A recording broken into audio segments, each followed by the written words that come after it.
grupo crescia e algumas pessoas importantes vieram a se somar ao grupo. Por exemplo, uma pessoa que fazia teatro em comunidades religiosas. Então isso foi legal porque nos deu contatos muito interessantes em algumas comunidades religiosas católicas, que fazia trabalho de base, comunidades eclesiásticas de base. Aquilo foi uma coisa assim importante. E outra coisa importante também foi um personagem muito curioso, o Reinaldo Knittel. Ele, colega de papai, na verdade papai conhecia o pai dele, era, né, bem mais velho do que nós estávamos ali na faixa dos 19, 20 anos, e ele já tinha 35 anos. Mas ele tinha experiência em teatro também, e fez algumas conexões muito importantes, né? Por exemplo, ele diz o seguinte: cara, tá rolando um festival de teatro nacional, vamos participar. Como? Nós estamos começando aqui, né? Ele disse, não, eu conheço, ele conhecia o Pascoal Carlos Magno, que era o cara que estava organizando esse teatro, um personagem importante, né, no cenário do teatro nacional. Para que você tenha ideia, havia, né, quase todos os estados do Brasil mandaram seus grupos. O Rio de Janeiro tinha um grupo só, mas o Reinaldo conseguiu, né, que o nosso grupo se inscrevesse. E o festival sairia a um custo barato, porque ocorreria em Arcozelo, que fica ali em Miguel Pereira. Havia uma aldeia, era assim que eles chamavam, né, um lugar de cultura patrocinado pelo Pascoal, com um teatro fantástico, com todas as instalações, e o objetivo era esse, estimular a cultura.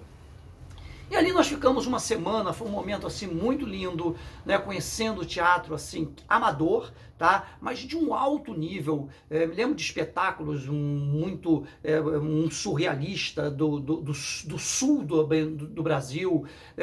Nós ficamos muito ligados a um grupo de Chapecó. Também havia um pessoal da Amazônia, né? Então, mas foi uma coisa muito legal. Bom, então foi um momento assim muito legal na minha vida. Mas vamos lá. O espetáculo nosso está ali, modesto, né? Com um espetáculo bem conservador, infantil, mas havia lugar para isso também. E no nosso momento nós fomos encenar.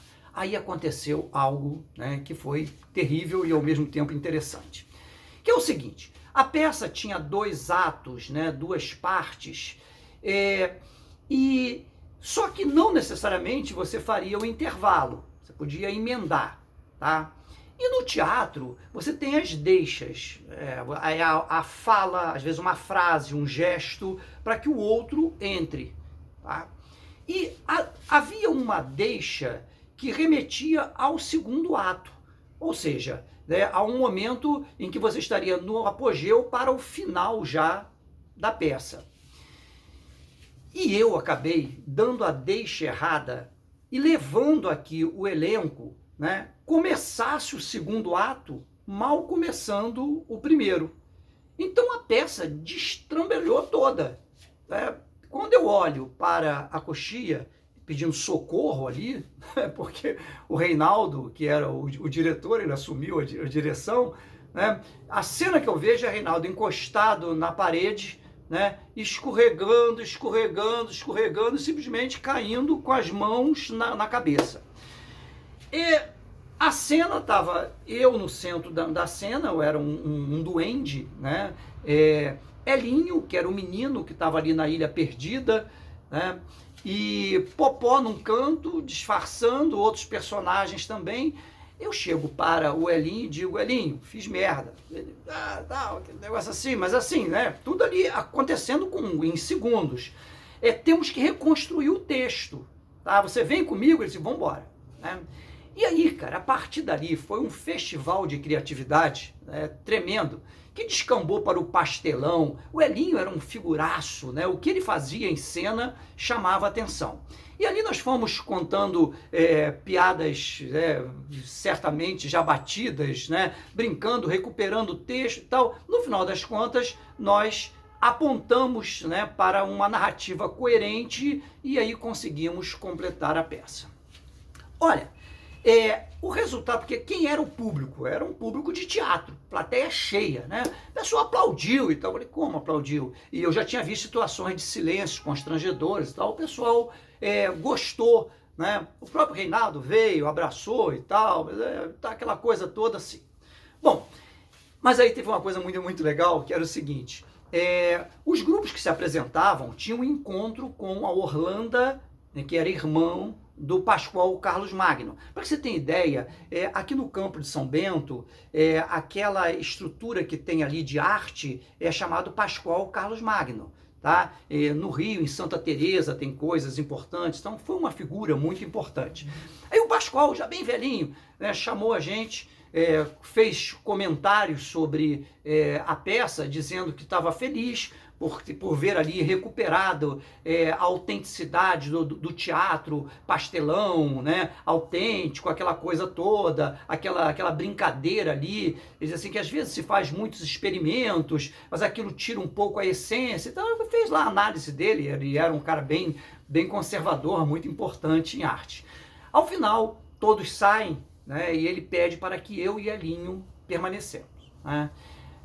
Ao Elinho, ele ofereceu, né, disse assim, olha, você é um cara promissor, você está fazendo teatro amador, mas você tem tudo para seguir no mundo das artes, no teatro, e oferece perspectivas para o Elinho, né, para que ele ingresse lá em teatro, faça outras coisas e tal, oferece um desdobramento. Para mim, ele diz assim, olha só, não leva muito a sério, né, o teatro, não, brinca bastante com ele, mas com essa voz você não vai chegar a lugar nenhum, porque o Pascoal Orlando era daquela época do vozeirão, né? Imagina você colocar um microfone, uma coisa assim, não existia isso naquela década de 70 ainda, né? Uma coisa fundamental era a postura, o impostamento, aquela coisa toda, né? Então ele disse assim, olha, você é muito bom, ocupa bem o espaço em cena, é criativo e tal, mas não leva a sério isso não, segue a sua carreira, né? Então foi assim, né, que eu fui estimulado e desestimulado ao mesmo tempo ao teatro. Na verdade, um grande estímulo, né, estar ali com eles, aquela conversa toda, né, e eu nunca tive a pretensão de seguir o teatro. Eu estava vivendo aquilo porque aquilo se apresentou para mim e eu vivi aquilo com bastante intensidade.